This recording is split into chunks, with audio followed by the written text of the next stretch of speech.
Sabi nga ng Amerikanong bilyonaryong si Bill Gates, hindi pagkakamali ang isilan sa mundo na ikaw ay isang mahirap.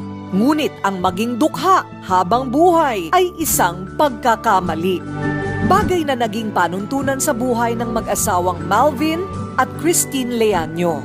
Kapwa high school lang ang tinapos ng dalawa at maswerte namang nakapasok bilang manufacturing operator sa Intel, isang kilalang pagawaan ng computer at mga accessories nito sa Pilipinas. Hanggang sa taong 2009, nagsara ang kumpanyang ito at kabilang si Mavin at Matin sa mga nawalan ng trabaho. Nagtayo sila ng internet cafe mula sa nakuhang separation pay sa kumpanya. 2 years after nag-start na siya na bumaba yung income namin, bababa ang presyo, electricity, tumataas. Kinakapos ang kita ng kanilang negosyo sa mga dapat nilang bayaran sa araw-araw at nangangambang maapektuhan maging ang pag-aaral ng 2 anak na nasa private school. Natakot si Matin sa maaaring kahinatnan ng buhay ng kanyang pamilya, lalo na ang paglabo ng pag-asang matustusan ang malaking tuition fee ng 2 anak. Hindi kami pinanganak na mayaman, hindi kami nakatapos ng college, but ayaw naming ganun din ang mayari sa mga anak namin. So, IMG is a big blessing talaga.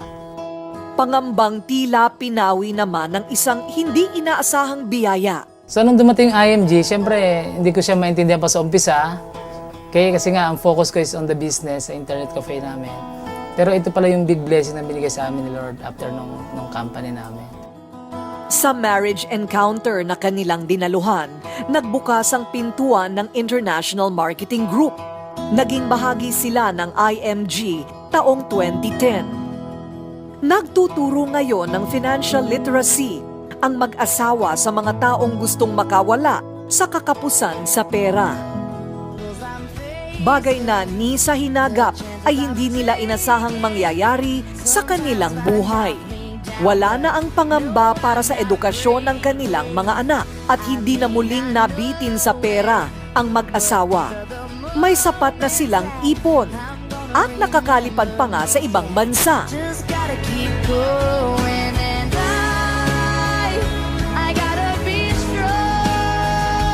So dati ang pangarap na namin pumunta ng Baguio.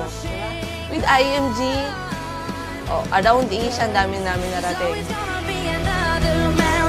Sino nga bang mag-aakala makalipas lamang ang 1 taon ay tuluyang magbabago na ang takbo ng kanilang buhay?